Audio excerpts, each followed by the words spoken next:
And from this point on, everything I say and everything that's projected will be recording. So this will be pretty exciting to look at, right? But where we're going to start today is the syllabus. Okay? Yeah, there we go. Now, the syllabus is up to date. I'll point out the things that will be changed. As soon as I get them changed, then I'll put it on Blackboard. Okay? But you can go back and check this. It's the trivial things here that are easily changeable. The bulk of it is the same. Okay? So I'll point out what's good or not good. Okay? This is Math 238, Applied Differential Equations 1. They say a software and Blackboard supporting course. That's really important. Okay, 3 credit hour course. However, in summer, because we have shorter 10 weeks, we have longer. You'll be in class more than 3 hours a week. And they really, one problem with administrators, there are many problems, but one is they don't know math. So they decided to lengthen classes this summer for no apparent reason. There was a little bit of a reason, but they really overshot and did it really poorly. So classes are a little bit longer, so I'm not so worried about not getting started as early today because all the classes will be too long. But we will be meeting Monday and Wednesday, not at 2:30, okay? 8:30 until 10:45. Now, last summer, it would have been 8:30 until 10:20, okay? And they decided just to add 25 minutes to all the classes, the 3-hour classes in the summer. 4-hour classes, even worse, okay? Now, sure, the hour 50 minutes was a little too short, but 2 hours would have been a little too long. So they could have done an hour 55 or an hour 58 or an hour 59. But no, they did 2 hours and 15 minutes, I guess, to make up for having short classes last summer. I don't know how it makes sense. So anyway, it'll be 8:30 to 10:45. Right? Yeah, that's it. And here you're in the right campus, in the right classroom. Monday and Wednesday. No, we're Tuesday, Thursday. Okay. All right. Tuesday and Thursday. So this will be changed. My name's the same, so this is all right, okay? My office is 265, and I can show you, at least on the chart here, where that is. Oh, Charlton's View.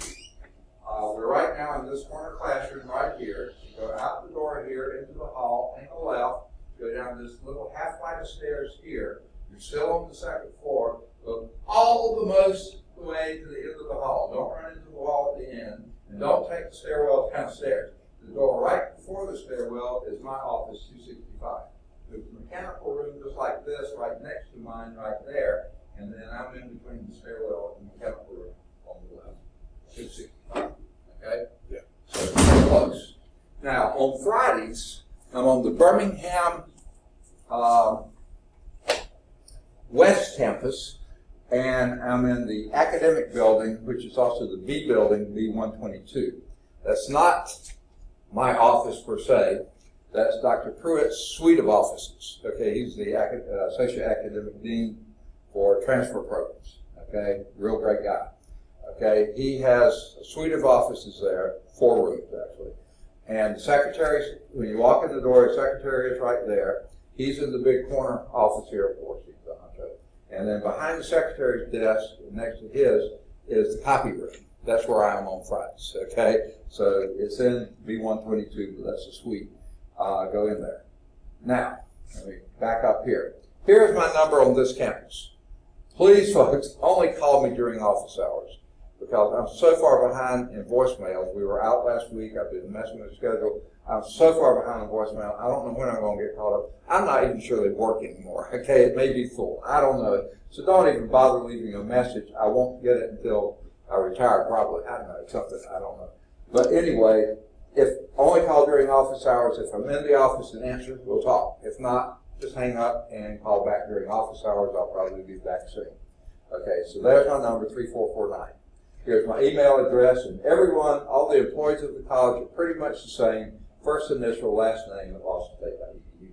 Now, few, because we got a bunch of S. Williams, there'll be middle initial in there too. We actually have a 2 C. Martins, so one down the hall here, C.M. Martin. So yeah, So there are a few that's exceptions to that. Most of it's the first initial, last name.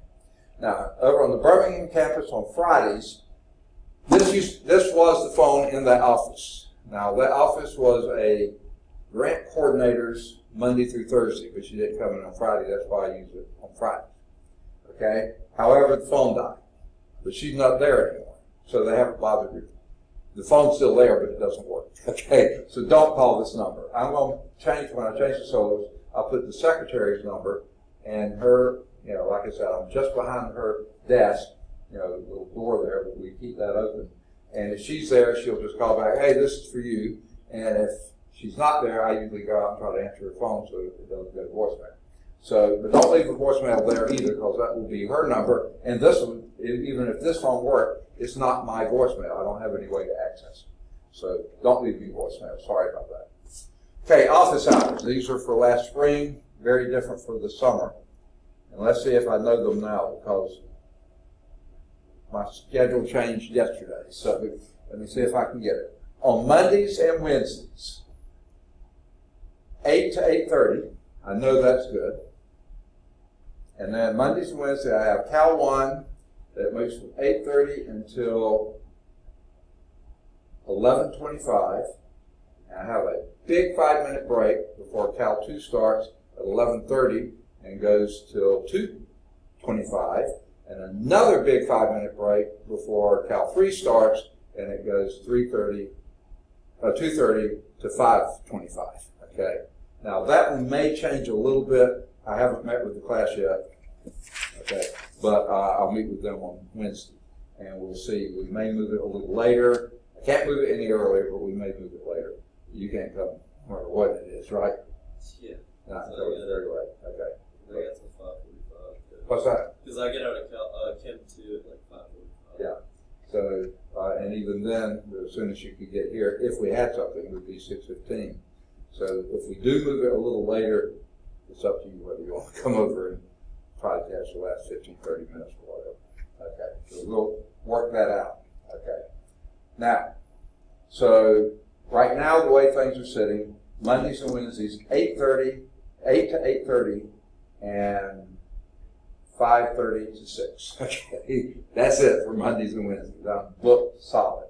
Now, if we do move the Cal 3 back a little bit, then I'll have a little bit of gap between Cal 2 and Cal 3. Okay, Tuesdays and Thursdays, though, was wide open until I had your class back in. So 8 to 8:30 is still good. And then this goes 8:30 to 10:45. So from 10:45 until about 4 o'clock. My other classes didn't make. Linear algebra didn't make, and physical science didn't make. So those were both canceled. And it was that the physics I had on the Birmingham East campus was canceled too, and then they decided to open it back up as a second mini-term course and have me teaching until 8 o'clock at night, coming in at 8 every morning. I said, no, open it back up and put those students back in it. I'll teach it with just 3 or 4 students, so rather than doing a second mini-term. Okay. Okay, so right now, 8 to 8:30, 10:45 until around 4. If we can start the class at 4:30 over there, I'll leave here at 4 to drive over there. If we have to leave it at 5, then it'll be 8 to 4:30. 10:45 to 4:30. I have to allow 30 minutes to travel time. Okay. So that's it. Big chunk of time in the middle of Tuesday and Thursday, right after this class, I'm in office hours. So that'll work out well.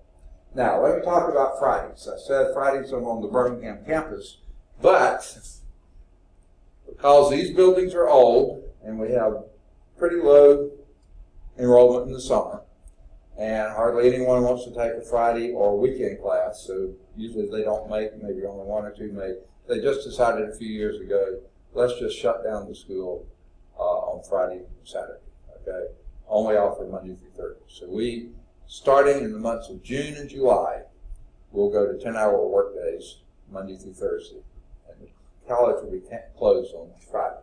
But we've still got 2 Fridays, tomorrow and the 31st. I'll be on the Birmingham West Campus at this place. And then I think the first Friday in August. I think classes are over and finals may be over, but we're still here and I'll be over there that Friday as well. So June and July, no Fridays at all. I have to put it on there, but we'll be there. So let's move on to the course description. This is not something that I made up or anyone here at the college made up. This was done by a committee.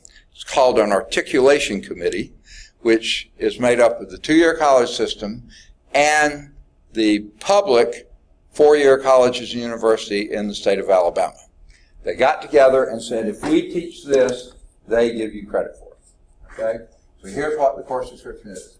This is an introduction to numerical methods, qualitative behavior of first-order differential equations, techniques for solving separable and linear equations analytically, and applications to various models. For instance, population, motion, chemical mixtures, and stuff. Okay? Techniques for solving higher-order linear differential equations with constant coefficients. We'll do the general theory and do undetermined coefficients, reduction of order, and if we get there, we'll get to the method of variation of parameters. This looks like a short class, so we might get that far. We've gotten there a couple of times, but last term we didn't make it that far. With an emphasis on interpreting the behavior of the solutions and applications to physical models whose governing equations are of higher order. Blah, blah, blah. The Laplace transform as a tool for the solution of initial value problems whose homogeneous, in homogeneous terms, are discontinuous. Okay? That's sort of a hanging clause. There's no verb in there at all. I can't change this. They don't let us change it. If we get there, we'll talk about Laplace transforms. So far, I've never made it that far. We've only gotten to variation of parameters. So if we get there, but you see nothing said about it, just said, well, you know, implying that we're going to get there, but I don't think, well, we'll see if we make it. Prerequisites are 227, however, you're taking 227, so you can count it as a co-requisite. If you're a transient student, whatever your school will allow you to take here, we let you take it. We want your money. No, I didn't say that, did I? Okay.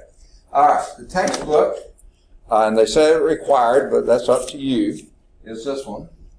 A first course in differential equations with modeling application. By the way, this doesn't show up on the thing. This is not projected. I'm holding it here. So if you're at home, you don't see this. Okay, so people listening at home, you don't see what I'm talking about. Same thing written here.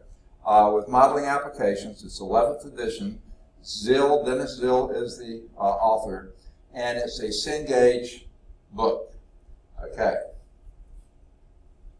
That comes into play just in the next sentence or so, so I'm not going to say anything more now. It is a 2018 text, meaning it's probably good for another year or two. They change editions really frequently. Okay, and there's a reason for that, but it's all financial. It has nothing to do with content most of the time. Graphic calculator, good idea to have, not required. Okay, if you got one, you'll probably use it. Paper, a great idea to have because we will be doing things in class, and if you have graph paper, fine. If you ever need it on a test, I'll provide that. Excuse me, I got hiccups. Pencils. Now, the only reason pencils is in there is, I'll make a confession now. When I do differential equations, you'll soon see I tend to make errors. So I'd prefer to be able to erase and correct it rather than blob it out, you know, and have a bunch of ink all over the page. Okay, if you prefer ink, that's fine with me. I don't care. Now, let's talk about Cengage. Cengage, I don't like them as a publisher. They used to, all the time the books were way too expensive, thought they were aggressive in their marketing, and basically a lot of times their books were not all that great. This one's okay. A lot of schools use it because there just don't seem to be very many good differential equation books out there now. When I was an undergraduate, which was way before any of you were even thought of, okay, I had just the best book. I mean, I had the worst math professor at Georgia Tech, and hands down. But I knew that. My older brother had heard the rumors and things. So I got the book. I had an 8 o'clock in the morning class. So every night before class, I read the book. It made sense. It thought, this one, now I read it, and some of it doesn't make sense. That was a great book. I wish it was still in print. I don't know even the author of it. I'm sure it's not. It's hieroglyphics compared to what they do today. But anyway, I don't see many good ones out there. This is the best I've heard of. I went through probably 3 or 4 different books that were really bad. This is the closest to a decent book. I still don't care for it that much. Okay, but anyway, Cengage has now come up with this plan, and Lawson participates in it. It's called Cengage Unlimited. And what they do for $119 per semester, if you pay them that, you have access to every Cengage book that you're taking a course in. Okay? Now, you're also doing chemistry. Okay? Are you doing any other courses here? Cal 3. Cal 3. Okay. Were you here last night, or I talked with you on the phone? Okay, right. Is that time okay? Yeah, it works. Okay, I thought, I talked with so many people I couldn't remember for sure. Okay. I knew your voice was familiar when you came in, and I was guessing you were another guy that I talked with last night, but I just got y'all crossed up. Okay, so Cal 3 is that. Cal 3 is Cengage.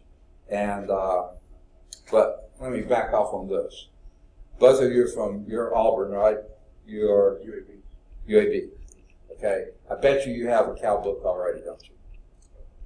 No, you don't. Did you just rent or something? Yeah. For Cal 1 and 2? I don't have an handbook. Cal 1, Cal 2. Oh, really? You did what they call open source? Mm-hmm. Okay. Oh, but you have open stacks. Open source, is that like open stacks or whatever? You do all off internet materials. Yeah.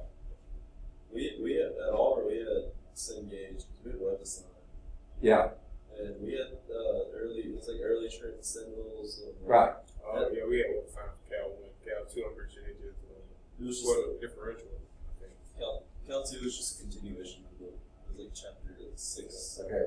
What book did you use there? It was like early transcendence. I know, but who was the author? Do you remember? I can pull it up on the laptop. Was it Larson? No, it was not. No, okay. Yeah, there's lots of them out there, and Cengage has several. Larson's the best I found.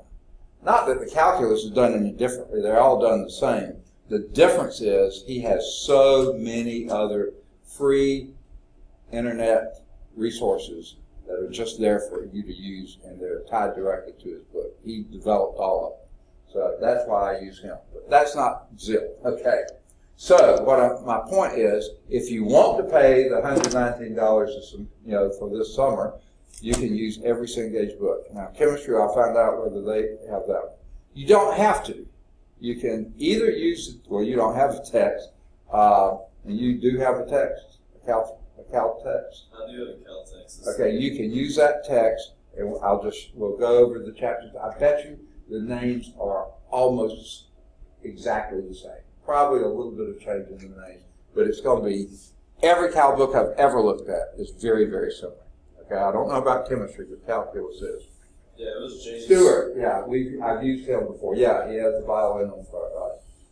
Yeah, I've used him before, and you're going to find table of contents. If you look at that one and the one I'm using, they're almost identical. So if you want to do those problems and do that, I just can't set up Cengage for you because I'm not using that.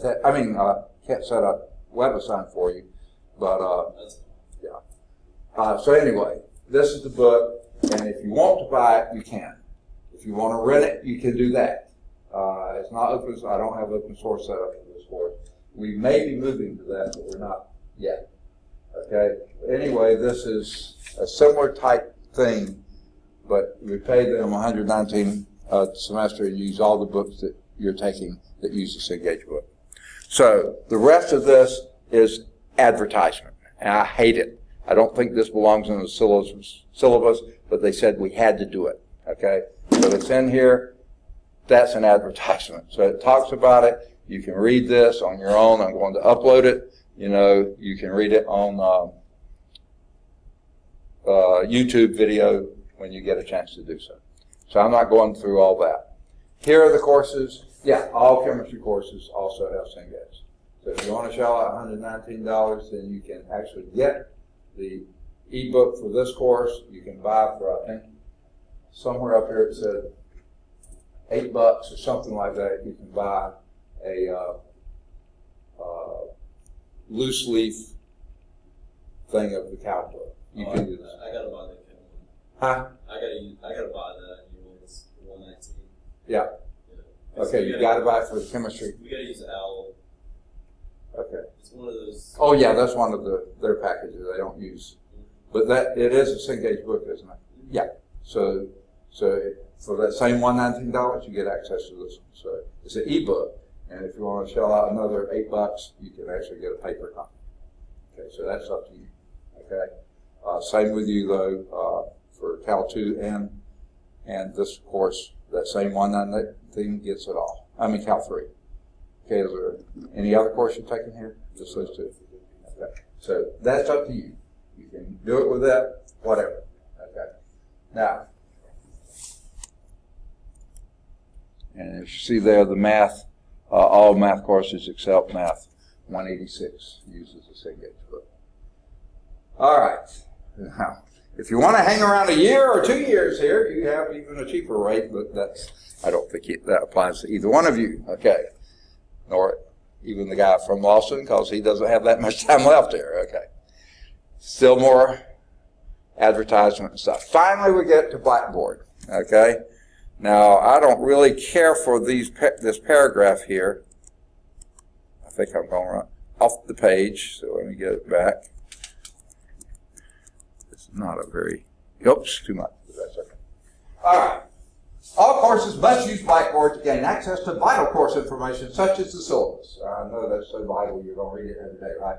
Handouts. Now, most of the time, if I have a handout for you, I will hand it out. Okay, I don't put it on Blackboard. PowerPoint shows. This text does not have any PowerPoint support. One of the things I don't like about the text, but nothing I can do about it. However, pretty close to PowerPoint, actually it is PowerPoint. Okay, I forgot to load it, but I will. I will write on a blank PowerPoint, and we'll do everything we do in class. I'll be writing on that. So it will be there, but it will be through YouTube video. It's not going to be anything separate. It's going to be on YouTube video. Activities. Well, that's mostly school type stuff. Sometimes they put things out there. In the summer, there's not a lot. Assignments. I will put your research paper. Hey, yes, we got a research paper. I knew you'd be happy to hear that. But I'll put that out there. It's not ready yet. I will go over it in just a few minutes, but it's not ready yet. Announcements, again, those are mostly school announcements. But I do, if something comes across my desk at the first of class, after I call roll, turn on the Screencast-O-Matic, then I make the announcements there. So they will be there, but they'll be on the YouTube videos, which you do access through Blackboard. Okay? Now, I do not like this sentence at all. Failure to use Blackboard will severely damage your ability to pass the course. Okay, now some courses that may be the case. The schools seem to be pushing harder and harder to get courses taught through Blackboard. I think classes should be taught in class between students and teachers. But I'm a dinosaur, okay, I'll admit that. If I were writing this, and they don't let me change this, I would say the proper use of Blackboard could greatly enhance your ability to do well in the course. That, to me, is closer to reality. But again, some courses, everything's on Blackboard. If you don't do it on Blackboard, it's not done. Okay, so maybe this is true for some, not for mine. And I don't like this sentence either. Students should always check the Blackboard announcement and past pages prior to coming to class. Why should a student do that? See if class is canceled. To see if class is canceled. Now, you were in my class last summer, right? How many did I cancel? 0. Okay? I'm going to be here every day if possible. Now, if I know something's coming up, and I'll tell you right now, something is coming up. I hate this, and it's going to happen twice for this class. Okay? I have a cataract. I had a cataract fixed in my right eye more than 9 years ago. But the left eye didn't need it. until recently. And that's why I'm doing like this sometimes, because I have to find the place in cataract where I can see through it. Okay. On the second Thursday in June, I'm having it taken out and new lens put in. So I know I'll be out that day. All day. Okay. So we will not have class day that day. And I also, you may remember this from last time or not, I have a mild form of leukemia called CLL, chronic lymphocytic leukemia. I've had it since 1991, okay? It's not threatening or anything else, but I still have to see a hematologist about once every 4 to 5 months, 6 months, something like that, whenever he says I have to. I'm going to have an appointment. He only sees patients on Tuesday mornings. Guess when our class meets? Tuesday mornings. So I'm going to have one sometime this summer. The odds are it's going to be a day we'll be here that I would normally be here. So I know I'm going to be missing 2 classes. So I'll let you know that ahead of time. I'm not going to put it on the Blackboard announcement page. I'm telling you, okay? And then when it gets closer, I'll tell you exactly which day it is, okay? So don't expect me to type it in Blackboard. Like I told you in class, I've already told you that. Okay, professional competencies and objectives. Now these I do want to get, if I can, on one page. So let's see if I can make that happen, or at least close to happen. Well, not quite, but close. All right, these are the core student learning outcomes. Oh, let's go back for a moment. Sorry about this. I meant to do it here and I forgot to. All this junk. Okay, the course description. Okay. You don't have the book, but I'm just going to point it out to you. An introduction to numerical methods, qualitative behavior, first order difference equation, techniques of solve, blah, blah, blah, blah, application various blah, blah. Okay, now, not all of that, but some of that is in Chapter 1. Introduction to differential equations. Terminology, initial value problems, that shows up somewhere down here, and mathematical models, right there. So that's in Chapter 1. Very short chapter, 3 sections. Very qualitative, not very quantitative. A lot of blah, blah, blah, okay? But it's sort of necessary, blah, blah, blah, to understand the language and everything else. So there's Chapter 1, okay? Next thing they mentioned here, they mentioned separable and linear equations analytically, okay? Let me go a little bit further. Application techniques for solving higher order. Where is it? They say first. Oh, there it is. There it is. Qualitative behavior of first order differential equations. Chapter 2, first order differential equations.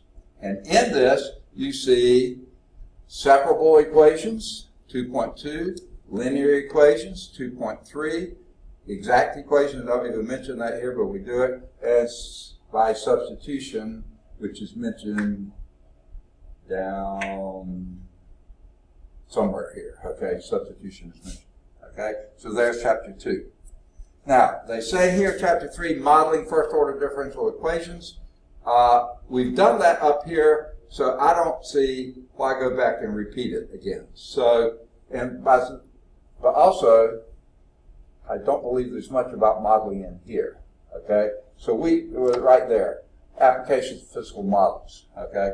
So we're going to skip Chapter 3 because the next is higher order differential equations, which is right here, techniques for solving higher order linear differential equations. That's Chapter 4, okay? And then the undetermined coefficients are mentioned here, and methods of variation of parameters is mentioned there, okay? Now, that doesn't seem like a lot, but this is slugging through this. Many times that's what we get, and we've hit the majority of the course description there. If we do have time, then we will move on to Chapter 7, which is Laplace transform, which their hanging clause down here mentions. If we have time, we will go and hit Chapter 7. The reason I wanted to point that out to you is to show where in the book how we're going to cover all this material. And that then leads to, let me get through all their advertisements here. Okay.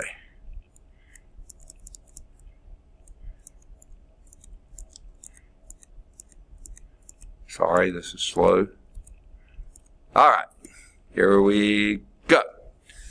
These are what we call the course student learning outcomes. Students will find solutions to first-order differential equations, including separable variables, linear first-order equations, and application of the various models. That's the first part of that is chapter 1, okay? And the second part is chapter 2. The first-order part is chapter 2. The beginning part is chapter 1, okay? Now, you'll see down here that under the competency guide sheet, chapter 1, Introduction to Differential Equations, the test on that. Okay? We'll get to this in a second. I'll come back to it. Students will solve linear equations with higher order. Well, actually, this is 1 and 2. 1 and 2. The first one includes the chapter 1 and chapter 2. Then, number 3 here, number 2 here, students will solve linear equations with higher order. That's chapter 4, including equation of constant coefficient and determinant coefficient. Okay? That's chapter 4. Okay? Number 3 here is students will use Laplace transform, and that's chapter 7. If we get that far, and I hope we will, with my missing 2 days, that's a lot of missing, and it just happens to be, if I'm not mistaken, the 4th of July falls on a Thursday. So we're going to miss a week and a half out of the 10 weeks. Sorry about that. Now, here's what we'll do. I will give you, okay, let me go back. I know this is really disjointed. Let's go back to recording the classes, okay, and putting them on YouTube videos. I know you know about it, but you don't, okay? Right now, if you were to go to, I don't have it set up yet, but if you could go to the playlist and see it, everything's there, okay? It's what I taught last spring, and a few sections I taught in an earlier time when I tried different sections, see which worked best. They're all out there, okay?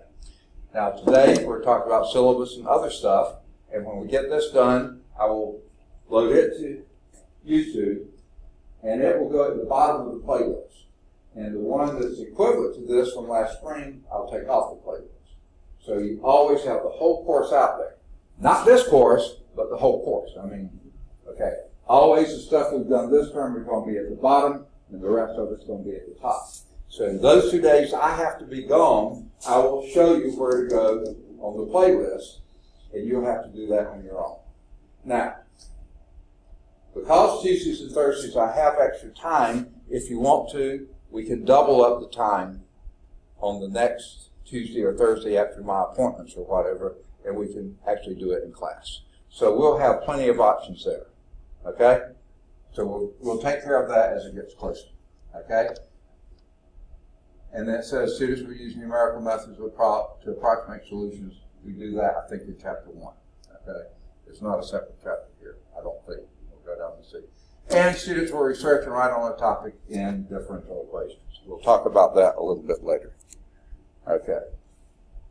No, actually here it does list chapter 9, because I think numerical methods was mentioned, but most of the time, yeah, if we have time after the Laplace transform, then chapter 9 is numerical methods. We'll mention them beforehand, okay? So we'll be hitting about them all along. So whether we get to chapter 9 or not, we still hit numerical methods as we go. So this is what we're going to cover. Here's how I'm going to grade it. Oh, time out again. I want your feedback right now on, would you rather have in-class test or take-home test? Any preference? Take-home? My word, what a shock. I am flabbergasted. Wow, okay, we'll do the take. Yeah, I figured y'all were going to say that. Okay. Okay. As if I thought you would do otherwise. Okay. So, we'll have take-home tests, okay? And when we finish the chapter, I'll give you the test for that chapter. Okay? Now, whoever came up with this put this first thing in here that is really so redundant. You know, the following is a breakdown. Why do you have that? It should start right here. A chapter test will be given at the end of each chapter. Okay? Okay. The lowest chapter test score may be dropped. Okay? Ooh, now I see why. I've got to add this in here. Your research paper is required. I've got to put that sentence in here. I didn't realize it wasn't in here. Okay? Research paper is required. Yes. So will there be 2 research papers we got to turn in?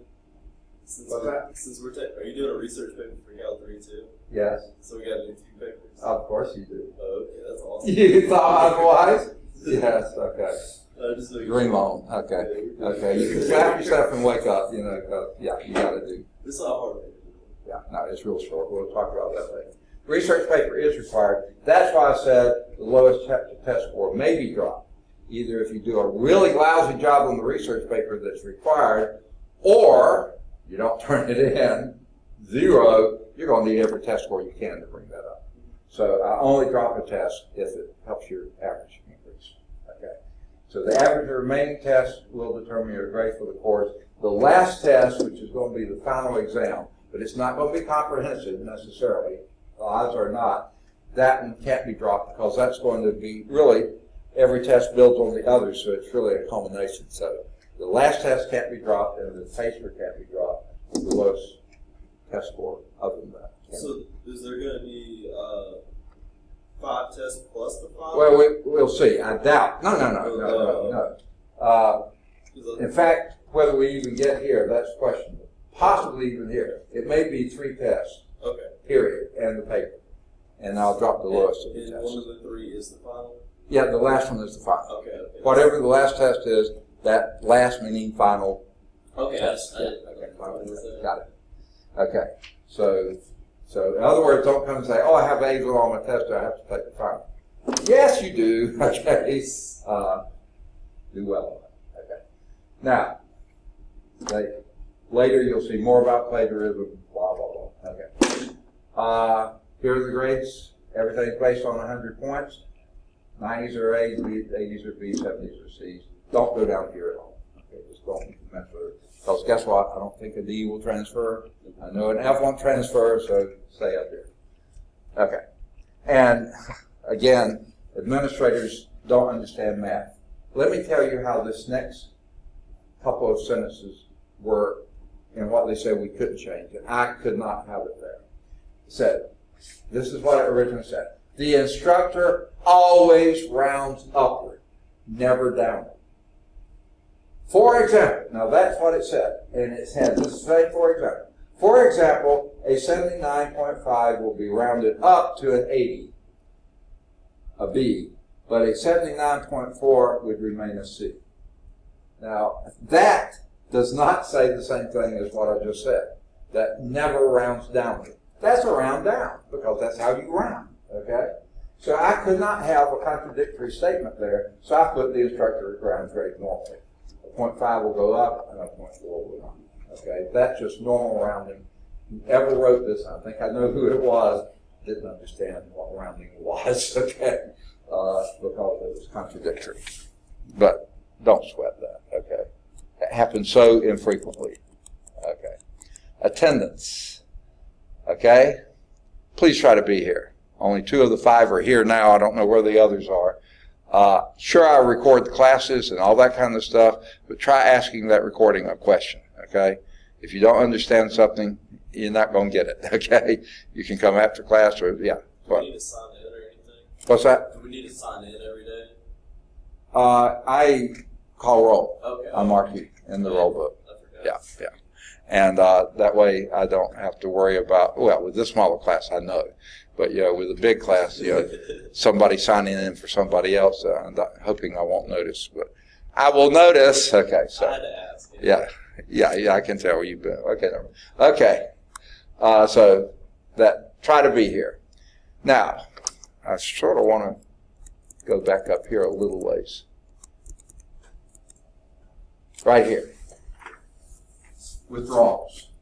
If something happens and you realize there's no way you can avoid getting a D or an F, then by all means withdraw.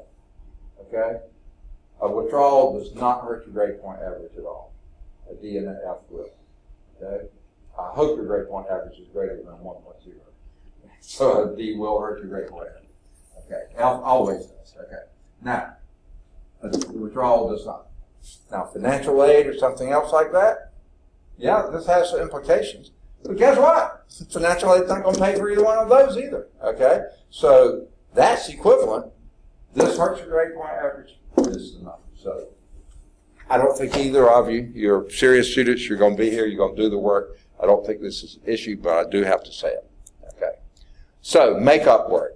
For the life of me, for the research paper that you got to do all term and take-home test, I don't know what makeup work is, but if you're not here the day I give out the test, show up sometime soon to pick up your test. You still have. Now, let me say this about the test. I want to say two things about it. Number one, I always give you at least a week to turn it in. Two reasons for that. One is you always have one day to ask me questions. If you don't understand what the question's getting at, ask me, okay? And you know, now, here is a question that I will answer. Can you do number 7? My answer will be yes, but I'm not going to. That's a test question. Okay. Here's a question I will answer much more satisfactorily. Can you do number 13 from problem set blah, blah, blah? Sure. Let's do that in class. Find something similar to it in the book. I'll do that any day. I'm not going to work a test question for you. I will clarify. I will tell you what I'm looking for and give you hints and things like this, but find something in the book similar. I'll do those, and then you should be able to figure out how to do tests. So there's the first. You always have a chance to ask questions. Second reason, you always have a weekend before it's due. Because some of you may be working and not have a lot of time during the week, and the weekend may be the only time you have to make it up. So, now, that said, I'll also say this. I'm a pushover. No one will tell you. If you need more time, you can have it.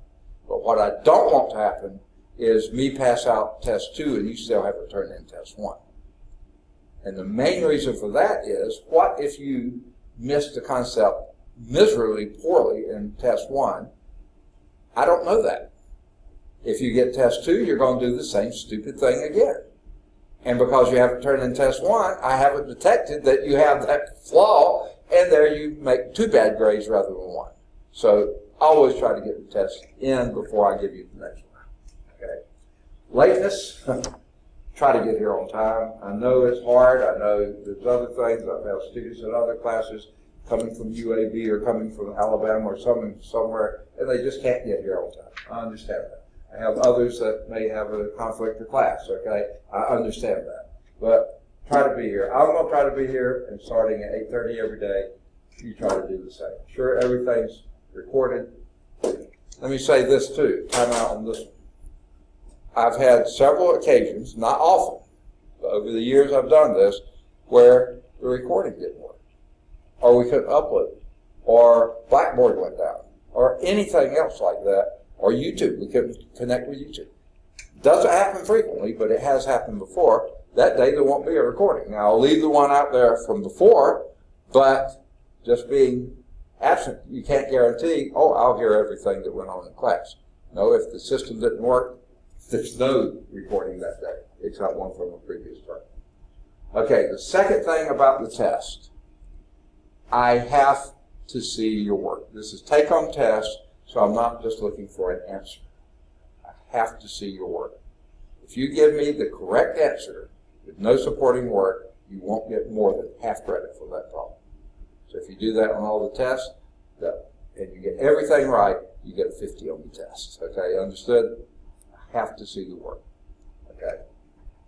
I got kind of called down, not directly, but indirectly, by another instructor on the Birmingham campus who really didn't like the idea of me giving take-home tests. You don't know who's doing it that year. So I figure y'all are serious students. You need this for your engineering. I assume both of you are engineering. Okay, obviously there's some reason that you have to have differential equations. You may need it in an upper level engineering course. You don't get it, it's not going to do you any good. Okay, so I figured y'all are going to be serious and do your work. But I must see it because that right is occurring. Okay. Now, this is about academic integrity. There's a lot of written here. They put this in here. I didn't put it here. Let me just summarize. Plagiarism. Don't do it. Okay? You can read all the thing about what the grades are zero and everything else. Just don't do it. Okay? You know better. Okay? Not doing you any good. Cheating. Don't do it. Okay? You got it? Now, all these things we have to do, but don't do it. Okay? Now, professional decorum.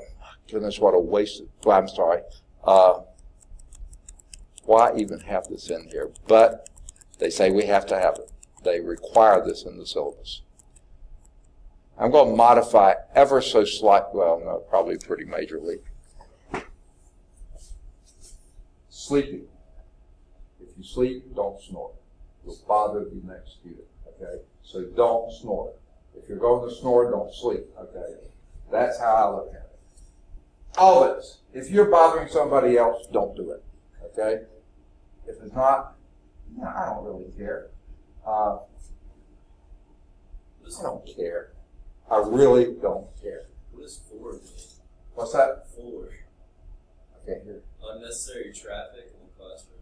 Yeah, that you start doing roller derby on with your desk. I don't know what they mean. You know, to me, it's really dumb. If at 8:30 in the morning you need some caffeine in order to stay awake, I'd rather you have caffeine than fall asleep. Okay? So, I don't care about most of this unless you're bothering somebody else. Now, I will say this, if you make a mess, you're going to clean it up. Okay? So, that's what I think about it. Okay. Course concerns. If you feel like you're not getting a good deal from me, please come and see me. Okay? And we'll work it out. And if we can't work it out, then we go to step 2, which is go to the department chair. Oops, that's me. Okay. So we'll talk again. Okay. If that won't work, we'll go to my boss, the associate dean. If that won't work, we'll go to the dean. If that doesn't work, we'll go to the vice president. We'll go up to the president. Whatever it takes, we want you satisfied that you're getting a fair share. Okay? So, there's places on the website you can see how to enter complaints and do all that kind of stuff. If you want to bother finding those, go for it. Okay. Now, this next one I take really seriously. Discrimination and harassment. I add something else to this. Bullying. I don't want it. Okay? We don't want it on this campus. Any way, shape, or form. Now, I've been here 20 some odd years. I've seen basically zero. Okay? Doesn't mean it hasn't happened. I hope it hasn't, but it hasn't happened in front of me. So I want you to let me know if you even sense or think it's going on. Let us know so we can deal with it. We don't want it happening. Now, this is an example, not of harassment or discrimination, just basically stupidity. Early in my teaching here, we were Bastrop State Technical College at the time, and we have a great automotive program, and those students had a special course called automotive math. And so I had all those students in there. And most of them were really good students. But there were a few that couldn't care less about academics. They wanted to work on cars, but they didn't care. So I had a few of those. And I had a few that didn't care about anything. Daddy made them come to school so that, oh, I'll be an auto mechanic. You know, they didn't even care about that. Now, I didn't realize this at the time, but I had one of those last examples. Fresh out of high school, incredibly immature, and he didn't really care. And he was just sort of hanging in math class. So I found out later that's all he was doing in automotive class. But they were always pretty good attenders because they have to be there for the automotive class. They had to be here for this one. And he wasn't here one day. I thought, well, he must be sick because he didn't miss class. Well, the next day he wasn't. So I said, well, where's this? And so when I called the roll and he wasn't here, I said, where's he? He's missed 2 days in a row. And they said, oh, you didn't hear? I said, no, what? Well, one day at lunch, he decided to walk across people's cars in the parking lot. Talk about immature, okay? Someone saw him, yanked him, got him into the dean's office. They had a little chat. and he was off campus, never to be seen again. Okay, not going to be tolerated. Now that's not discriminated harassment, that was stupidity. But that's how I picture this happening. Okay, now you're going to be given a fair shake, you're going to be given due process and everything else, but we don't want it happening on this campus, and it's not, hopefully we'll nip it in the bud very, very quickly. Okay? Also, Americans with disabilities. If you haven't noticed, I'm hard of hearing. I've already told you I can't see well because of my cataract, okay? So I'm falling apart, okay? Okay, I have leukemia. I'm really falling apart. Okay, so I'm really sensitive about this. If you have any kind of disability, reading, dyslexia, whatever, let us know. We have professionals here, Dr. Renee Herman on this campus, and Mrs. Janine McCoy-Jones on the Birmingham campus. They will get the information they need, get us the information we need, let us know what to do. So let us know. We want to take care of it. Okay? I'm serious about that. Now, the college calendar is straight off the academic calendar on the website. I don't have this done yet. This is from last spring. I'll update it for this summer. Okay?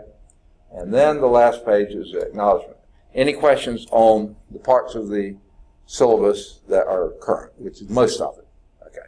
Do we assign that alternative? Yeah, if you will, when I get it out there on Blackboard, corrected and everything done, ask me any questions if you got them. When you get all those answered, then either print this off and hand it to me or email it to me, either one, with your name and date and all that kind of stuff. I'll try to get this done sometime soon. I don't know when. Yeah, okay. You're not going to hold your breath, okay? Okay, all right. It's the weekend after this. What's that? It's the weekend after today. Yeah. And I have a little bit of time this afternoon, but I've got to get ready for my evening class, and then I won't have time before we come back because Monday's a holiday. Oh, y'all do know that, don't you? Sort of a good news, bad news situation. The bad news is there's no school on Monday. It's a holiday. It's Memorial Day.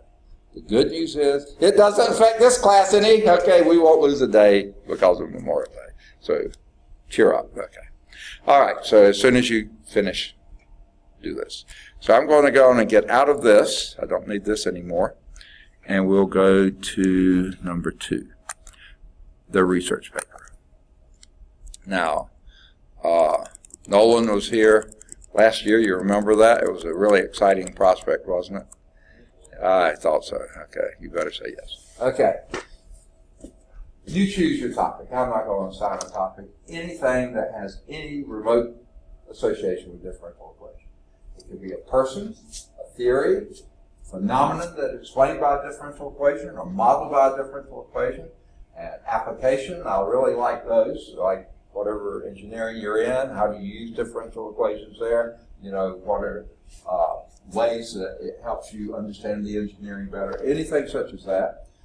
Any other such topic about which you have an interest, and here's something I've added fairly recently, it was here last summer.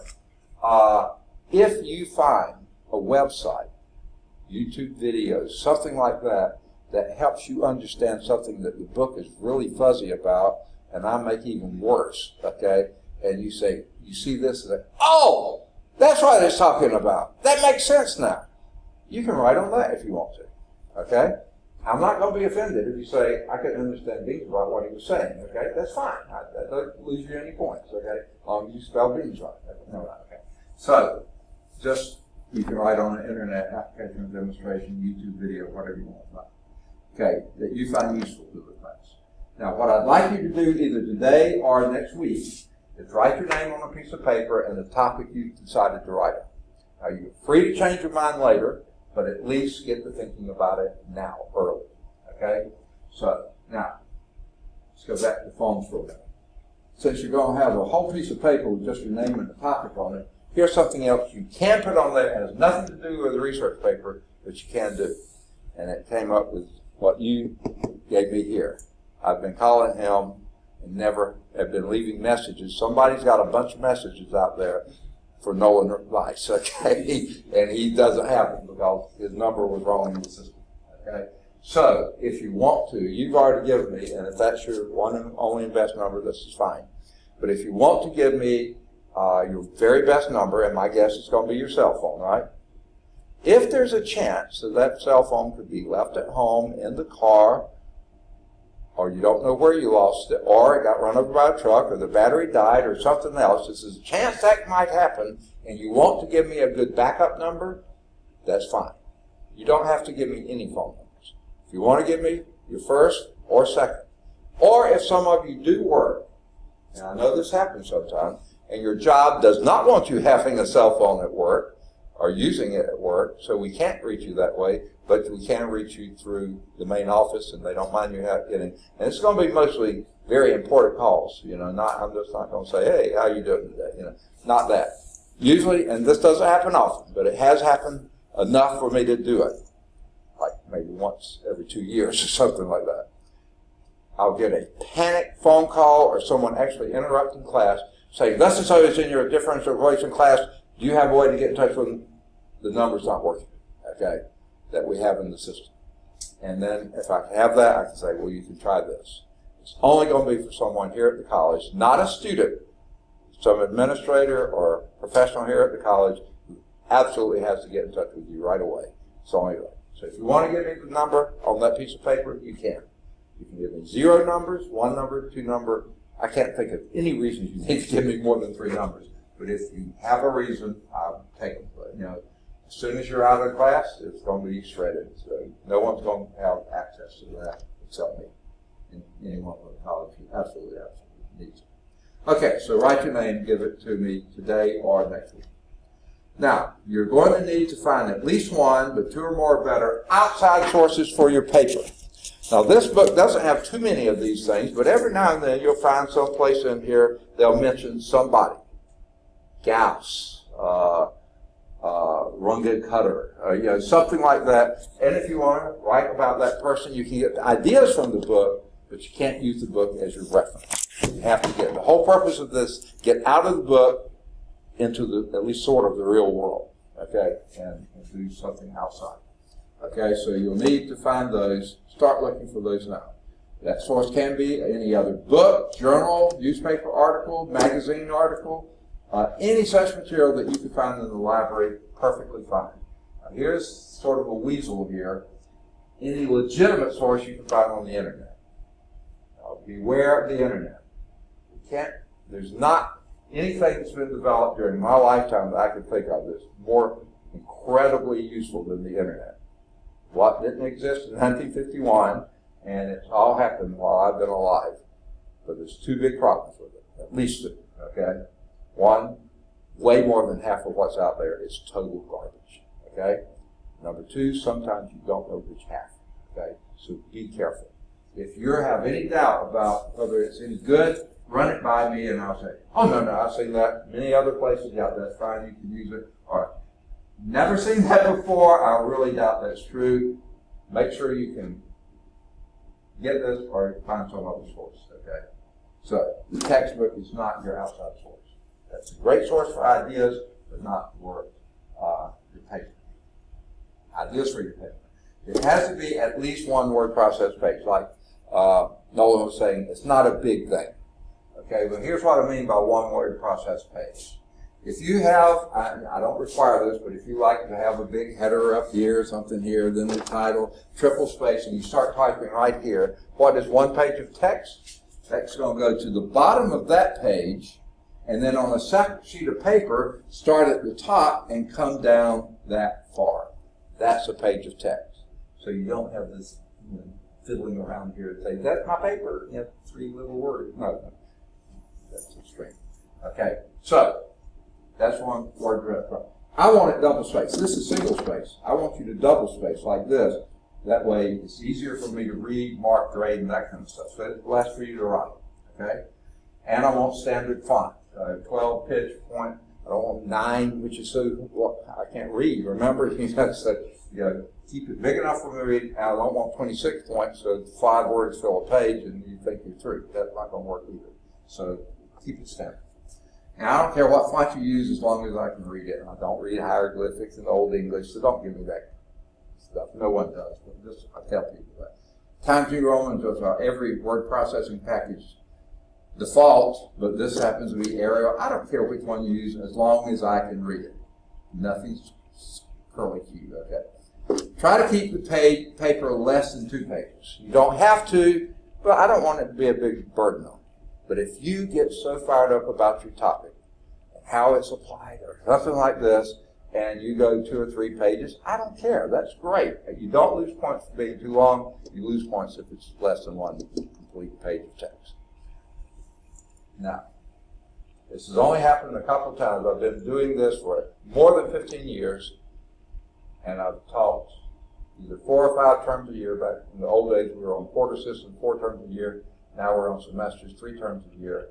And typically I have, like this term, I have 5 classes. I've had up to 9 classes a term, and class sizes are usually way bigger than this, average probably 15 to 20. Okay, so I've seen a lot of papers. I've only had this happen a couple of times, but I just want to say it.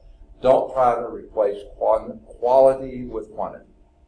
I've had a couple turn in that I swear, can't see why they did it, except they knew it was a lousy paper, so they just thought if I give him more, he'll like it better. I don't, okay? I'd rather have good quality work. And like I said, if it's good quality work and it's 3 or 4 or 5 pages, I'm going to enjoy reading it. That's fine.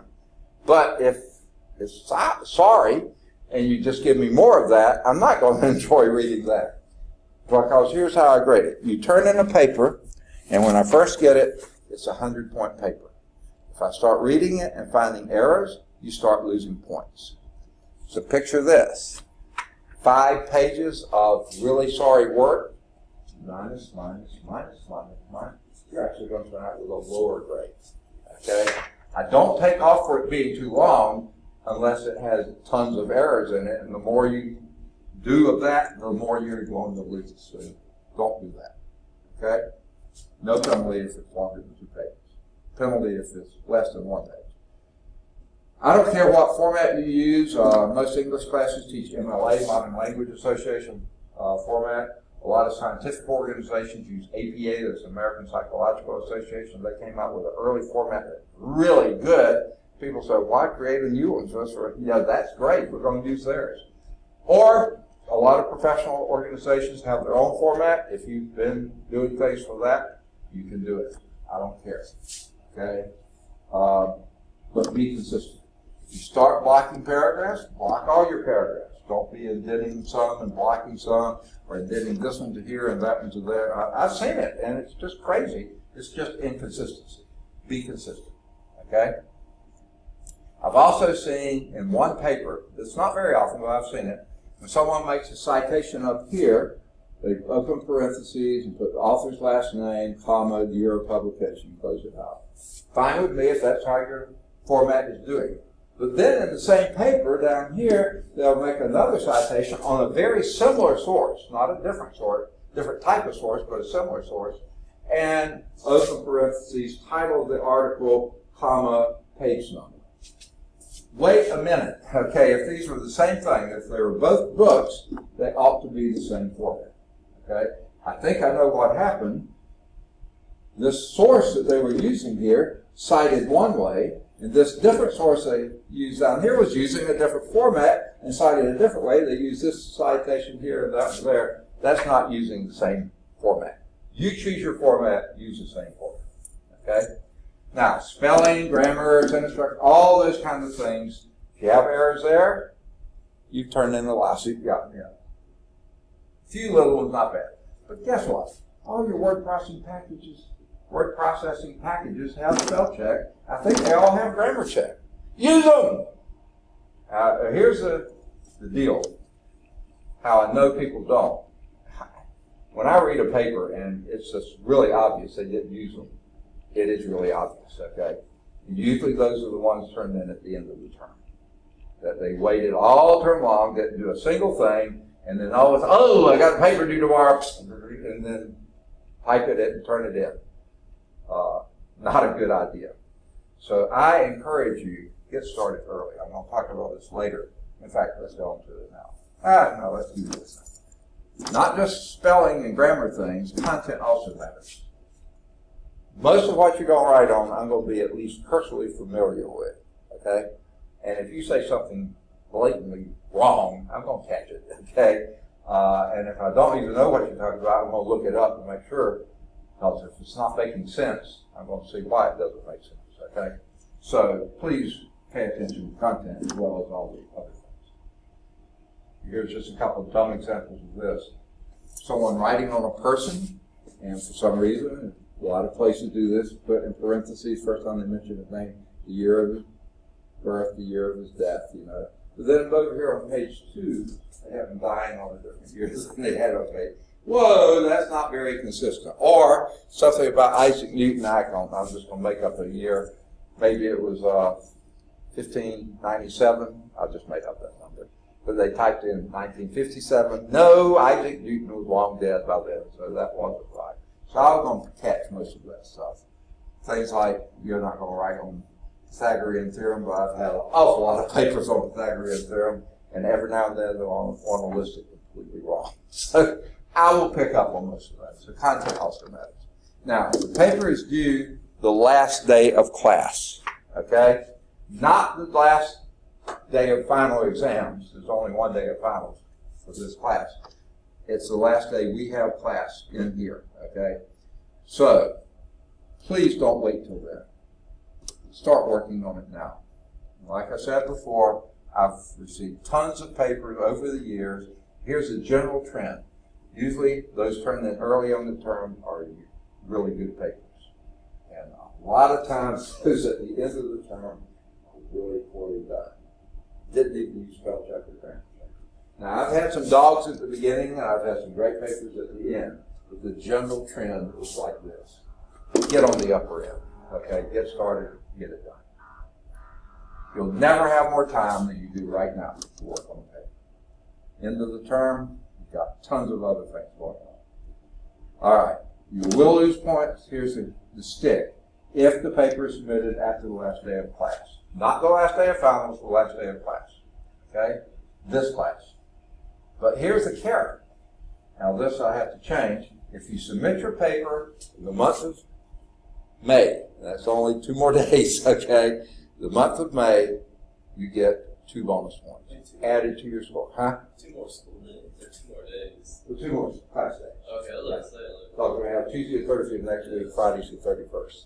So if you can get it done then, you get a bonus 2 points. If you turn it in the month of June, you get 1 point. Turn it in the month of July, you get your score. Because August, we're into finals. Okay. Now, if I find out something's wrong with that, I'll change and make it 3, 2, and 1. But I think that's correct. And here's something I require, I don't know anyone else that does. When you submit your paper, please attach a single page from one of your sources. If you have 3 sources, pick a source, any source, I don't care which one. And then give me 1 page from that one source. So if it's something you got out of the library, take it over to the copy machine, copy me a page. If it's something you dig it off the internet, then print me a single page from that source. Okay? Now, if you did it on a YouTube video or something like that, give me the link. You can't copy that. Yes? You're not particular on citations, though, right? What do you mean by that? I want them done correctly. Well, I mean, like, do you want like MLA format? Like, that's what I said. You choose your format and then do your citations according to that format. Okay. Yeah. Sure.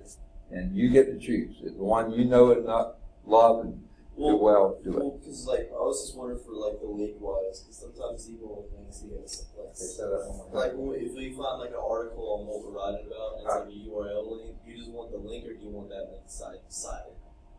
Well, if you're using the content of that, it needs to be cited. Okay. And certainly at the end, you need to use the works cited, references, bibliography, whatever your format calls it. Yeah, you list them there, but you also, if you are using not just direct words, if it's direct words, you put quotes, and that you're using the exact words.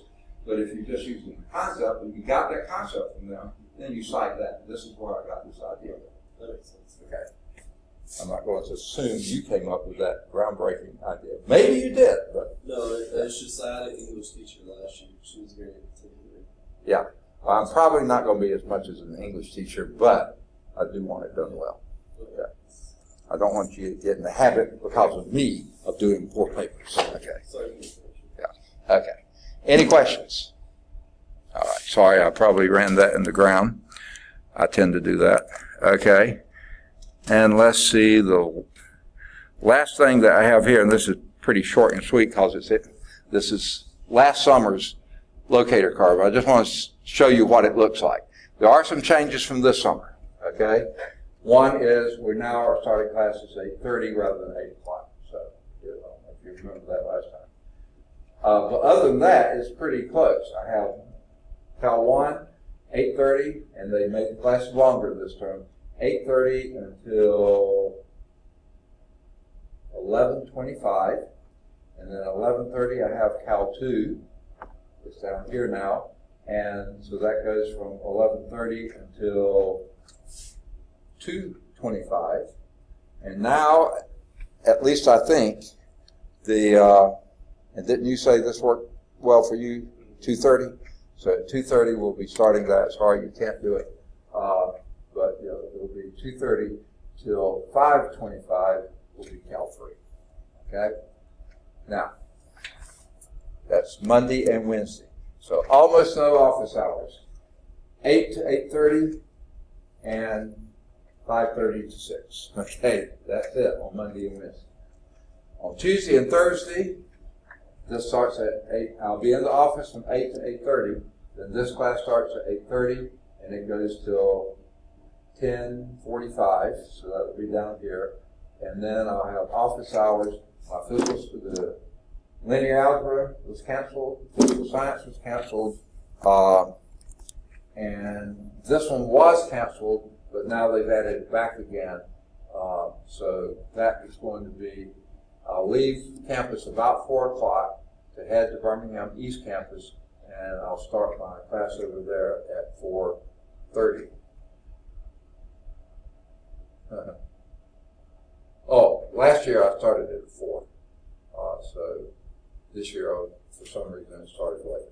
But anyway, whatever time, I'll get that corrected. But that same class is late in the day there, and I'll be over there and then off campus by 6 o'clock.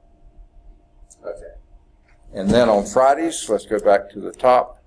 On Fridays, oh, and by the way, my name's still the same, phone number's still the same. That's the office on Bessemer campus. And my email is still the same, so getting those done. Then on Fridays, in May and August only, not June and July, I'm on the Birmingham West Campus Academic Building, B122. These dates are on this. The month of May, two Fridays in May, and 1 Friday in August. I'll be there from 8 till 12. Okay. Now, the lunch you'll see sometimes on here and sometimes you won't. For instance, my lunch on Mondays and Wednesdays is going to be at 5:30. Because that's the first anything longer than a 5-minute break that I have. Okay, so I'll probably run down in between classes and eat a granola bar or something, but that's all I've got time for on Monday and Wednesday. On Tuesday and Thursday, I've got plenty of time. It's probably going to be around 12:30 or so. For lunch. But don't worry about it because I'm here. I eat in my office most days. I bring my lunch, eat in my office, so you can come see me, even if it says lunch, especially if it is here. Usually that's just a snack, not really a full lunch. All right, any questions? Okay. Now, hate this, but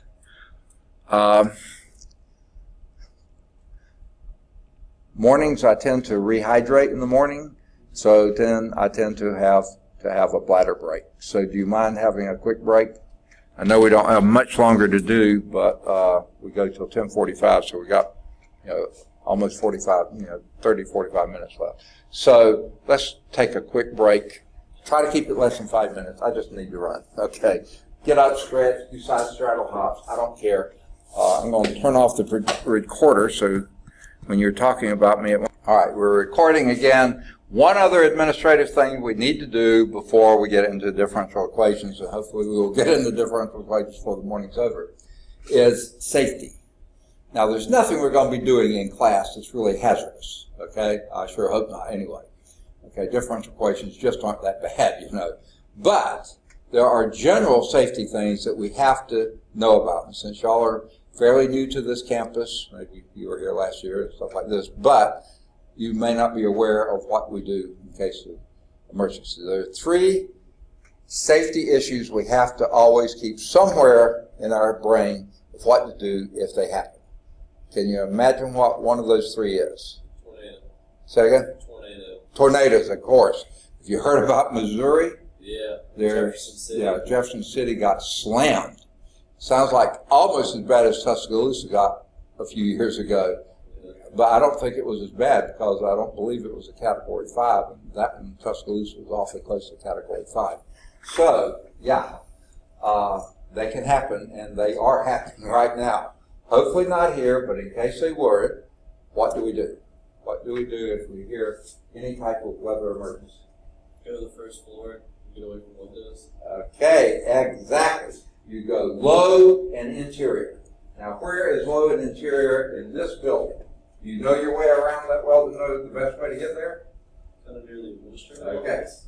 We go, here we are right here, go out to the hall, hang a left, go down that half flight of stairs, and right at the bottom of that half flight of stairs, on your left is another stairwell. Go down one more flight. When you're down there, you're on the lowest level in this building. Almost, but I mean, you've got a couple more steps to go.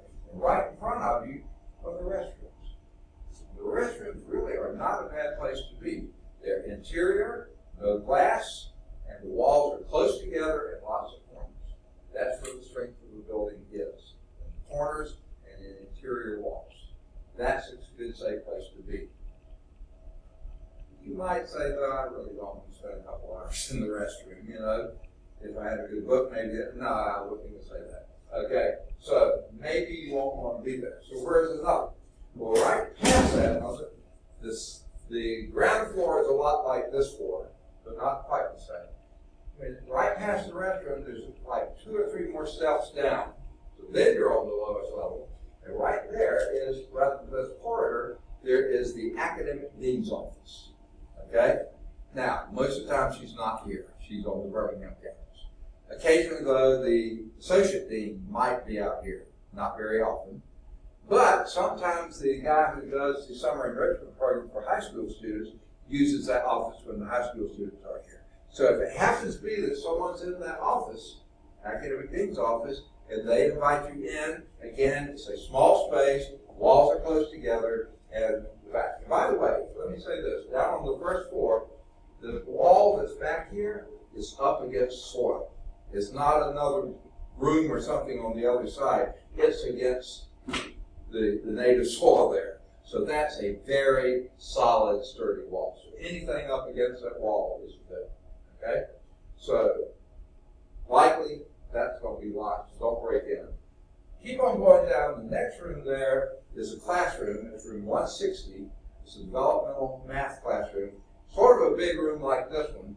So the middle of the room, even though it's interior, there could be a chance if something happens up above, it falls through. That's not. The greatest strength is on that back wall, especially in the corners. But even the middle of the room is going to be pretty safe there. Any wall in that room is okay. You go out of that room, and in the hallway, there's a glass door there, and then you're entering the library. Just inside the library, there is a computer lab. That's a smaller space, and again, that back wall is against the soil, so that's a very strong wall. The corners are very strong, and any of the walls are pretty good. The desks are in the middle, so you probably can't get there anyway. But that, anywhere in that room would be okay. And right next door to that in the library is what I call the reference room. That's where the atlases and the globes and the books you don't check out. That room's also good. That back wall is very strong, and the corners are strong. Now, you do have bookshelves in there, so if the building was really shaken by a tornado, that some of those may fall down. The likelihood of that happening is not very good. So don't go any further in the library. Any further, you're in an exterior room, and there you have glass, and there you could be in danger. Because if there's strong wind out there, whether it's a tornado or not, a strong thunderstorm can have straight line winds that can take that limb and send it right through that window and damage us on the inside. So don't go any further in the library. But there's one other space I haven't mentioned. And this may be the place of choice, the hallway. The walls are relatively close together. You don't have any corners to speak of, but the walls are relatively close, so up against the wall would be okay. The one advantage that the hall has that none of these other spaces have, because in the case of immediate severe weather, thunderstorm, tornado, there's a real good chance power will go off. When power goes off and you're in an interior space, you're in the absolute dark. Okay? And that's probably not too pleasant, maybe especially at the restroom there, that won't be all that pleasant.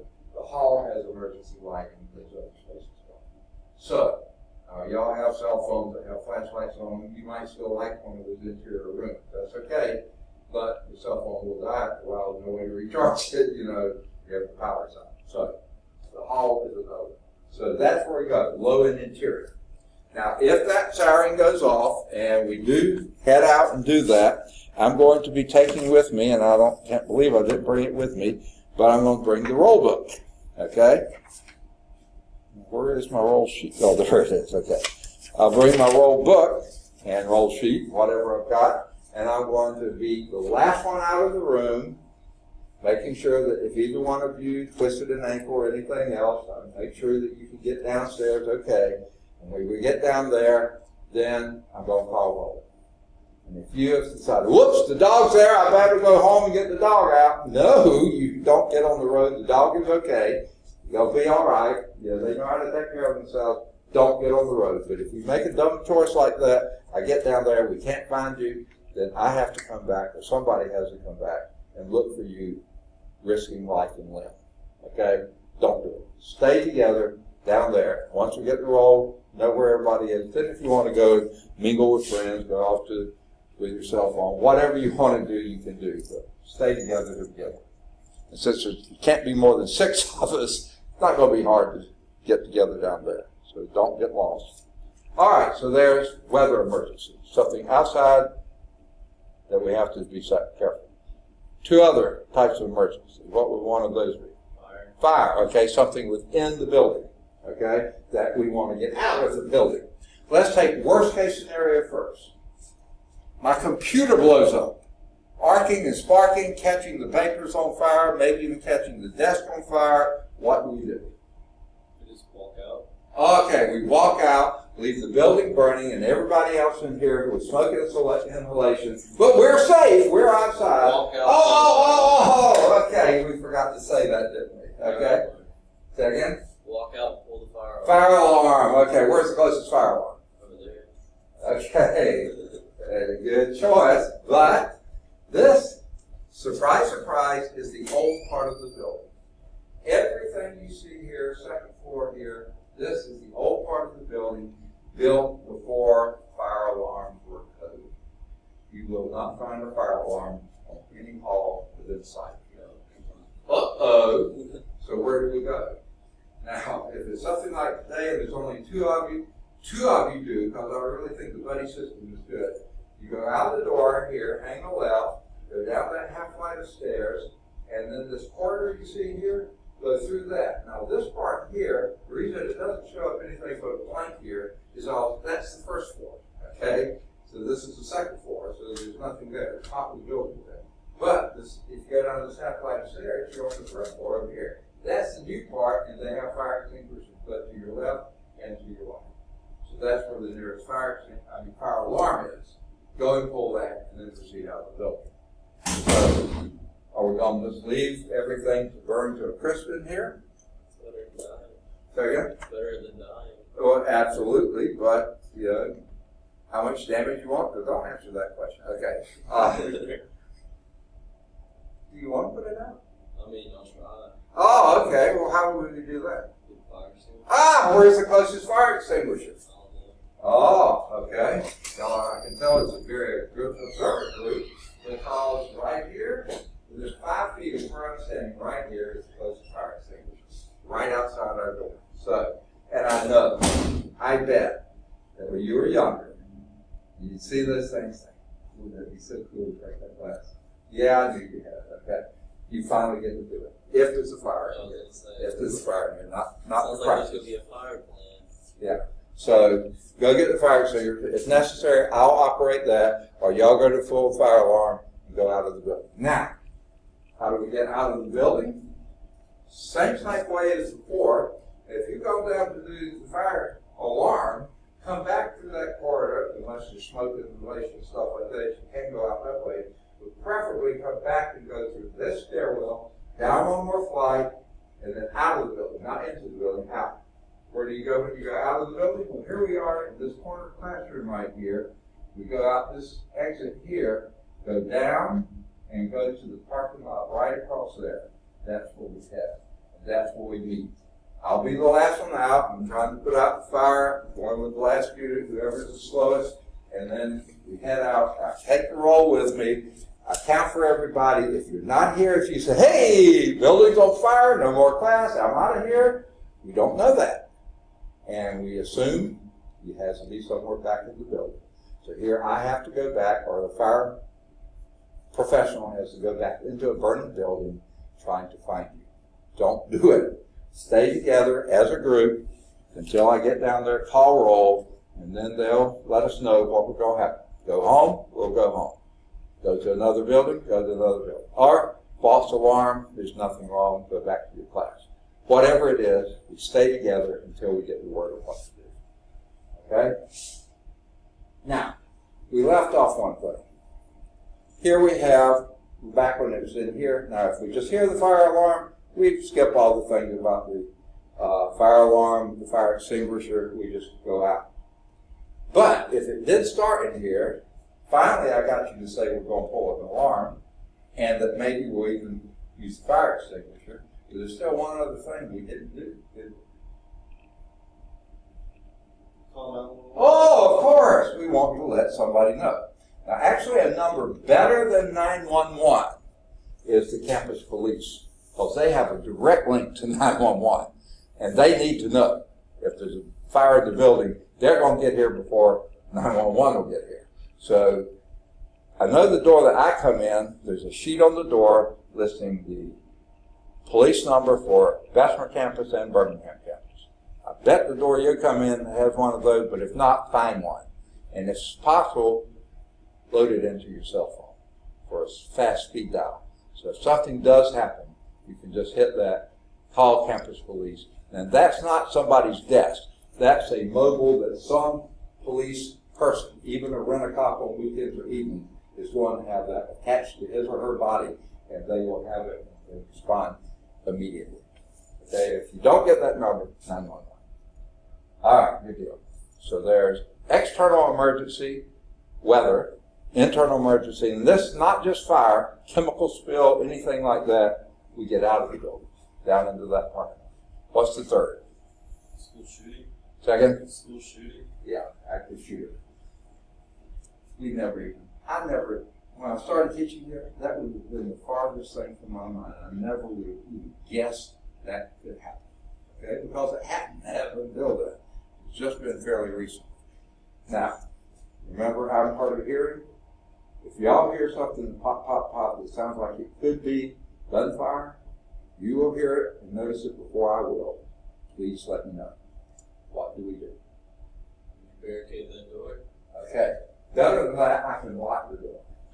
The thing about barricading it is it opens to the outside. So that's kind of hard to barricade. Okay? We could put every desk we could in front of it so the shooter has to crawl through that and get in. We can do that. Okay? But I have a key to this door. But there's no way to do it from the inside, and there's no button to push on the edge. I have to go outside and lock the door. If I'm not too nervous and shaky, I'll go out and get this door locked from the outside. We can still get out from the inside, but it will lock from the outside. Don't close the door on me. I need to get back in before you close the door. Okay. Now, if we hear that shooting, immediately call campus police. If you don't have that number, 911. You need to let someone know. After that moment, turn off the phones. We don't want Mama hearing about it and say, "Are you okay?" "Well, I was until the phone rang, and now he's coming to get me." We don't want that. So once you dial 911 or campus police, turn those phones off. Okay? I'll be locking this door. But we have a problem, Houston. And there's an office here. There's another classroom there. Right now, there's nobody there. And if I'm not mistaken, that door is probably locked. I'm going to check and see.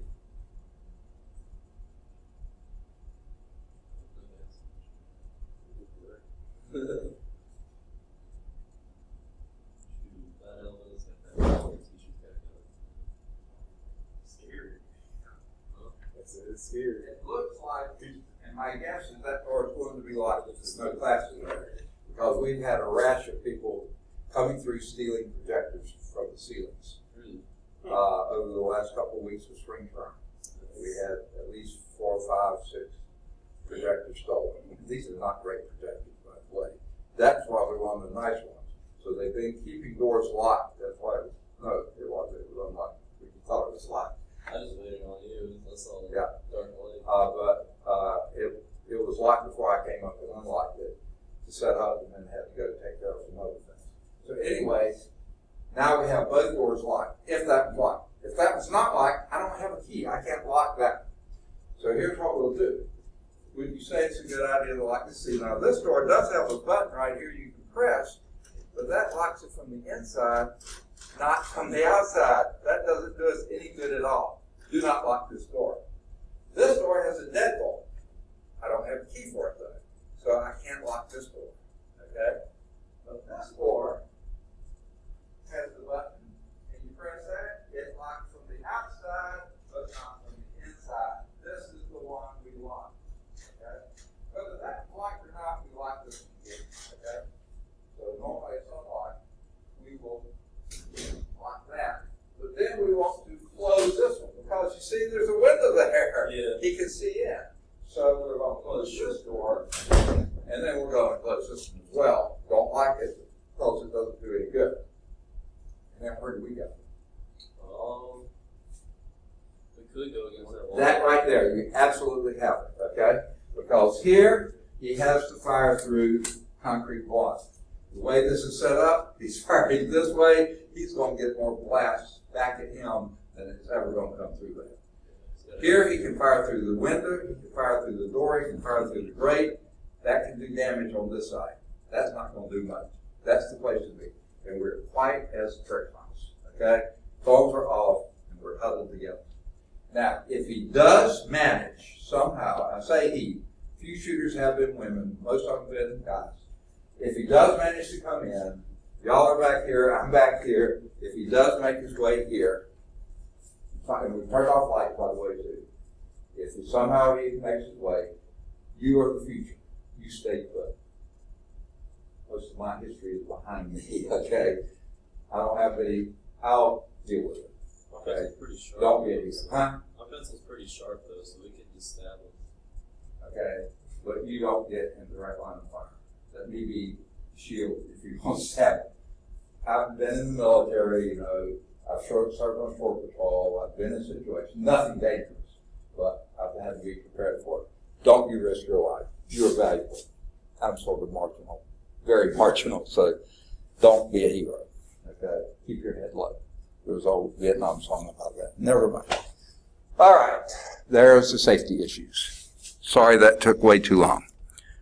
Let's now, any questions? Okay. Say that? I think you got everything. Way more than you needed, right? Okay. Now we'll go, this is our PowerPoint, okay? Maybe one day it'll come open. There it comes. There's absolutely nothing on this. These are blank pages and it takes forever to, here we go. So let's go to current slide. Well, wait. There's graph paper we'll use if we need to, but we don't need it now. We'll go to current slide and we'll get started here. Okay. If you recall, we're going to start with chapter 1. Okay? And I know y'all don't have books, so I'll write down as much as you really have to have. You'll see my writing is pretty pathetic. So this is Introduction to Differential Equations. First thing we're going to do is strictly nomenclature, terminology. So when we say these words, you know what we're talking about. Okay? Now, if you remember from calculus, especially calculus 1, let's say we have a derivative. Let me get my pen set up. Okay. And they're using, the good old faithful dy dx. Okay. That's what we call a derivative, right? Well, we have to have a function. Y is the function, is the dependent variable. X is the independent variable. Whatever's on the bottom, that's the independent variable. Whatever's on top, the dependent variable. Y depends on X. Okay? So therefore, this is implying that Y is some function. Now, in every other book, they would use an F. This book uses phi. Why, I'm not sure. They'll use F's later, but phi of X. Okay? They seem to like phi. Okay? You can name it anything you want to. It doesn't matter. Other words, Y is a function of X. Okay? X is the independent variable. Y is the dependent variable. It has to be some function that you're taking the derivative of.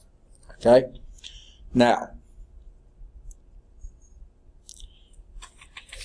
this, in general, sometimes we call it y prime or dy dx, is also going to be some function of x, and for shorthand, we'll just say phi prime of x. Now, unless this was just a linear function here, then the derivative of a linear function is a constant, right? Well, there's no x involved with that. You're done. Okay, that's all you got. But in general, you'll have even the derivative is a function of x. Okay? But then when you have this written like this, whatever that function is, and this book does just pulls things out of the air. Let's just pick a function, this phi of x, and let's call this e to the 0.1 x squared. There's a function. It's a function of x. Okay? What would be its derivative? Oh boy, long time, right? It'd just be, you put that 5 point phi to the 0.1 x in front of it. E to the 0.1 x squared is going to be there. I didn't know that was a 0 for that 5 thing, but yeah, you just put that. Wait, just put it over 2. And yeah, 0.2. One more thing. X. Okay. Oh boy. Count one time, huh? Okay. We have to use the chain rule. Okay, the basic function is the exponential function. My favorite function in the world because its derivative is itself, right? So that's why the e to the 0.1, that comes down exactly. But because the innermost function is also a function of x, then by the chain rule, we take the derivative of this. And that's where you get the 0.2. 2 times 0.1 is 0.2. Derivative of x squared is x. Okay, right? 2x and 2 times that. So this is that. Well, guess what we got here? This is now a differential equation. Derivative equals some function of x. That's a differential equation. Okay? Now, we happen to know what the solution is because that's where we started. But in another life, okay, later on, they won't tell us where we started. They'll just give us that and say, now, what is the derivative? What is the function that satisfies that differential equation? So this, we started knowing what the function was, figuring out what the derivative was, differential equation was. In the future, what this course is going to be about is when you don't know that first step, you're given that, how do you get what the function is that satisfies that differential equation? Okay? Now, I'm going to make it even a little stranger. What is this thing right here? That's your y, isn't it? So it could have been written dy dx is equal to 0.2 xy. Now looking at that, if you hadn't known beforehand anything about an exponential function or anything else, you just look at this. No exponential function even mentioned here, okay? But we know the solution is going to be that. So the issue here is how do we get from this situation and figure out what y that needs to be to make this a true statement. And as you can see, it's not really a trivial thing, but we're going to learn techniques that make it pretty easy most of the time. Some going to be pretty hard to figure, okay? This one would not be a hard one to figure at all once we got it, okay? So if this is what was given without any of this background information, how do you find out what that function y needs to be? That's going to be the basis for the course, okay? So here is the definition, okay? Frankly, I find this book, this author is sort of, and I see a lot of math books doing this these days. They give you this sort of nebulous stuff at the beginning, I guess trying to just get your thinking into some sort of thing without telling you how you're going to do this thing. To me, the important thing, well, how do you get from here to there, you know? No, they can't go hit on that for quite a while yet. But here's the definition. First of what is a differential equation, okay? Now, this is in your book, definition 1.1.1, okay? Differential equation. And it's because you don't have books, I'll write it out. And I abbreviate like crazy. An equation, that's equation by the way, okay, containing, that's containing, the derivatives, that's derivatives, of one or more, I wanted to write just one plus, but one or more unknown functions, FNS, functions, or dependent variables. Oops, that's a bad abbreviation for dependent. Okay. That's dependent. Whoops, too soon. I hate writing all this stuff. I really want y'all to have books, but I can't require it, but I'll write as my dependent variables. If you remember back from Calculus 1, we say dy dx or df dx. It could be the function, it could be the variable. We treat them the same. We say f prime or y prime. We treat them as if they're interchangeable. So, one or more unknown functions or dependent variables. Same type thing we did before. With respect to, WRT is with respect to, one or more independent variables. One or more independent variables. In this we don't say functions, we say variables. That's said to be a differential equation. From now on in this course, DE is differential equation. Okay, I don't like writing out all the words. Okay, that's your definition. An equation that contains a derivative or multiple derivatives of one or more unknown functions or dependent variables with respect to one or more independent variables. That's a differential equation. So you have to have a derivative in it. Differential equation? Okay, got it. Actually, it seems like it should be called a derivative equation, but we call them differential equations. We'll talk about differences there later.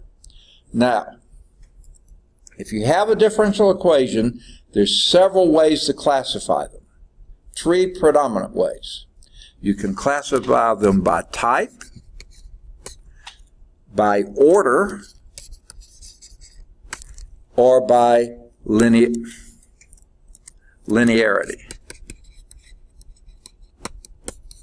Okay. Now,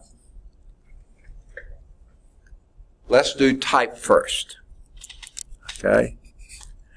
There's only two types of differential equations. ODEs and PDEs.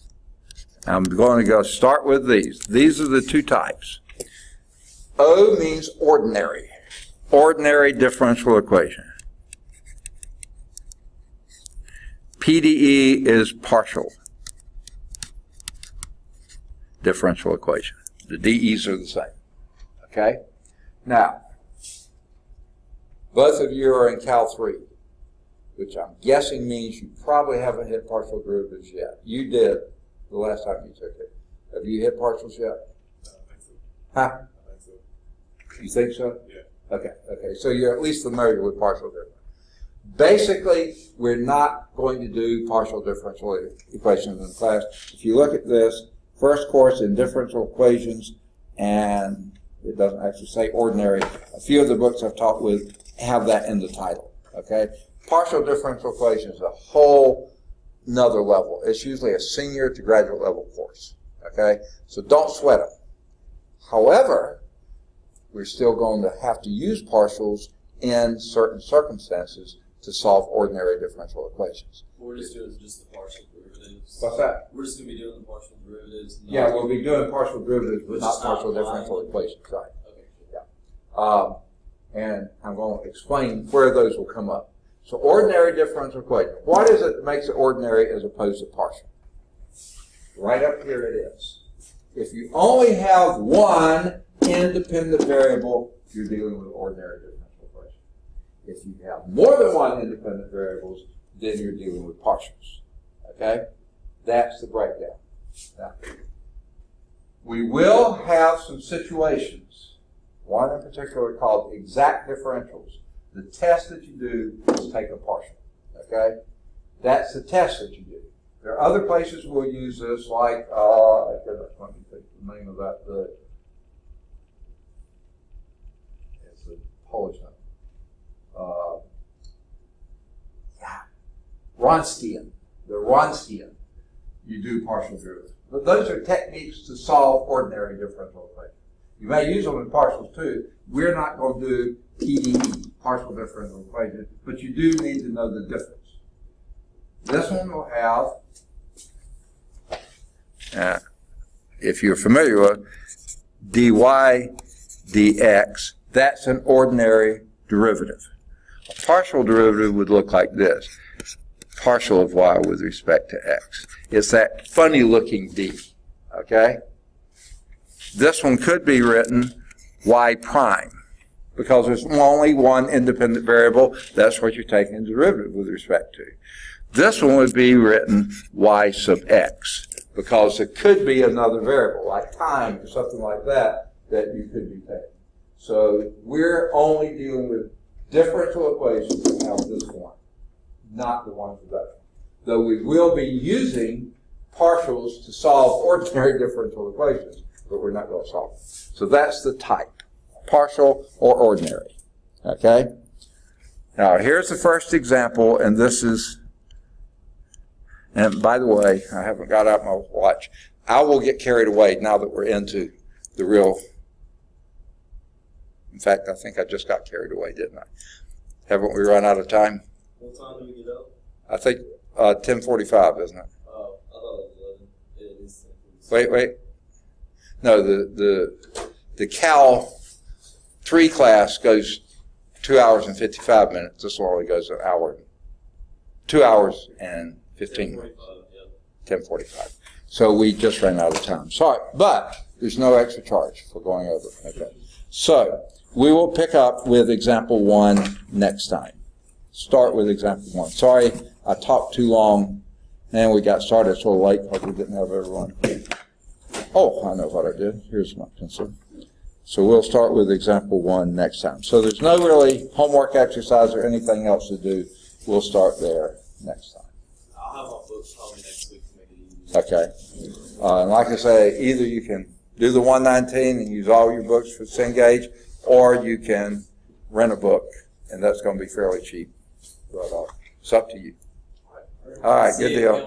All right, and I'll see both of you first No, I'll see you first in this class, Yeah. because we don't have class on Monday. Sorry about that. That's fine. I am gonna talk to my dad though about it, because I know like I was emailing my advisor during the syllabus. She just wants me to make sure I can get a C in both like linear diffie and Cal 3. It's that's all she cares about is me passing and training that. Right. Chemistry. I mean, I needed chemistry as a prereq for like my graduation class, right. which is my last semester, so I can take that then. Mm-hmm. So I'm gonna go back to Auburn and just see what they say, and then I'll be in contact with you Monday. But also I need to talk to my dad because I know like for refunds, just in case we do drop chemistry, like refunds and all. Right. Okay. Now there will be nothing on the transcript that says you did the Cal 3 as a remote class. You'll get the grade just like anyone else. Oh yeah, that's what I was saying to her. Like, you know what I'm saying? Yeah. Like, So I'm gonna. I told her the situation. How okay. You posted all online. And, like, I Yeah. told her about Yeah. It's everything's out here, just like here. I'm going to upload this, and probably by mid-afternoon it'll be out there. Now I don't have it set up so you can see it yet on the. But if you know how to go through YouTube, there's a lot of them out there. I still have your channels. I still have your channels like saved. Right. Yeah, but that was for a different course. Oh yeah, that's for Cal 1. Yeah. Right. All right. You have a good one. All right. You too. Yeah, Thanks. I'm Julian from Auburn. Okay. Yes, sir. And what's your name? Julian Lewis. Oh yeah, right. Okay, finally get to meet you. Okay. Yeah, I was on the way this morning and my car went out on me, so Oh man. had to wait to get it fixed. So Right. I'm down here now, but like I said, I did want to come and show my face so and we meet shall. you. So Okay. Actually, I don't know if it makes any difference. I'll mark you as being present because you did show up. And you go by Julian, right? yes, sir. Okay. And they should talk about doing it remotely, like last year, where I would have to call you every class day. Yeah, that'll be fine, Okay. or something like that. And on Tuesdays and Thursdays, I am in the office some. I'll be in the office from right around now, or a little later than now, 10:45 until close to 4 o'clock. Okay. Okay. Now I may not be in there all the time. I'll go to the restroom, go to the offices, or something like that. So if you give me a call and I'm not there, don't leave a message because I can't ever count on my voicemail. Just hang up and call back during office hours. Okay. But you have a whole pass Yeah, off I now. Yeah. I don't know if you saw, but I've already paid and registered. Yeah, I saw that. Yeah, Okay, on your roll sheet, there's no asterisk. I actually have to call them because they ended up charging me 4 times. 4 times? Yeah, they charged me 4 times, so I got to go to, I guess, the Birmingham campus to talk to them. They can't handle it here. I guess I'll see. Okay. But yeah, I guess it kept saying something.